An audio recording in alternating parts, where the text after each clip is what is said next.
कहानी का नाम है घूंघट। अरे रानी, ओ रानी, सो रही हो क्या अभी? रानी की जेठानी ने घर के आंगन में खड़े होकर जोर से आवाज़ लगाई।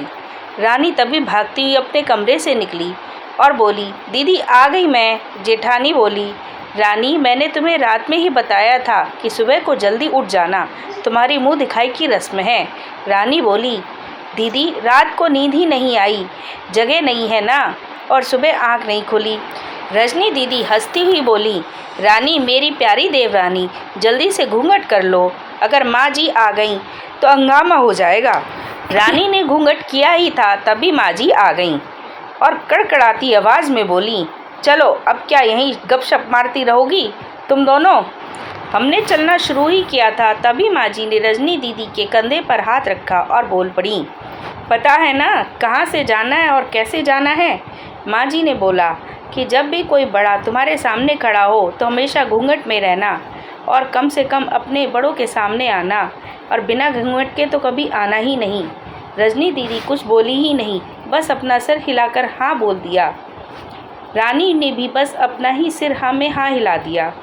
माँ जी के जाने के बाद रानी ने पूछा, रजनी दीदी आप तो स्कॉलर हो और इन सब चीज़ों को कैसे निभाती हो? रजनी दीदी मुस्कुराई और बोली, मैं थारे जेठ जी से बहुत प्यार करती हूँ, इसलिए अभी तक चुपचाप सब चीज़ें निभा रही हूँ। रानी कुछ भी नहीं बोली और चुपचाप रजनी दीदी के साथ घर के बाहर वाले कमरे में जाकर बैठ गई।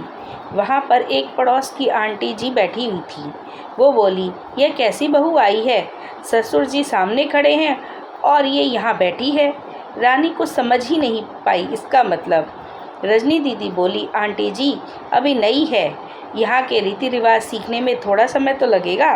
रजनी दीदी मुझे वहाँ से उठाकर अपने कमरे में ले गई। 6 महीने यूं ही छोटी छोटी चीज़ों में बीत गए। फिर एक दिन रानी राहुल के साथ साड़ी लेने गई। राहुल का फ़ोन आया। वो दुकान के बाहर बातें करने चला गया। साड़ी की दुकान पर रानी बेधड़क होकर साड़ियाँ देख रही थी। तभी साथ में बैठे हुए अंकल जी खांसे। एक बार फिर, 2 बार फिर और 3 बार फिर। रानी साड़ी वाले भैया से बोली, भैया इन अंकल जी को पानी दे दो, बहुत खांसी हो रही है इन्हें। अंकल जी धड़क उठे और बोले, क्या बदतमीज़ लड़की है, ये कुछ शर्म लिहाज है कि नहीं? दुकान पर हंगामा देख राहुल बाहर से भागकर अंदर आया और अंदर आते ही अंकल जी के पैर छूकर बोला, मामा जी आप यहाँ? रानी घबरा के दुकान के बाहर निकल गई। एक लंबा घूंघट करके वे गाड़ी में बैठ गई। वो घर पहुंची थी तभी माँ जी जोर जोर से चिल्लाते हुए बाहर आई, देखो आ गई ये रानी साहिबा, खानदान की इज्जत मिट्टी में मिलाकर। तभी रजनी दीदी आई और बोली, माँ जी मेरी शादी को 6 साल हो गए हैं, मैं अभी तक मामा जी को नहीं जानती हूँ, ये कैसे जानेगी? माँ जी जोर से चिल्लाई, देखो कैसे चपड़ चपड़ जवान चल रही है इस रजनी की। तभी राहुल सबकी बात काटते हुए बोला, माँ ये दोनों सही बोल रही हैं, अगर ये हमेशा घूंघट में ही रहती हैं तो ये मामा जी को कैसे पहचानेंगी? और माँ आज मामा जी के फ़ोन पर तुमने पूरे घर की शांति को भंग कर दिया। ये वही समाज है जिसने सीता मैया पर भी उंगली उठाई थी। पिताजी और जेठ जी ने भी अपना पक्ष राहुल के साथ ही रख दिया।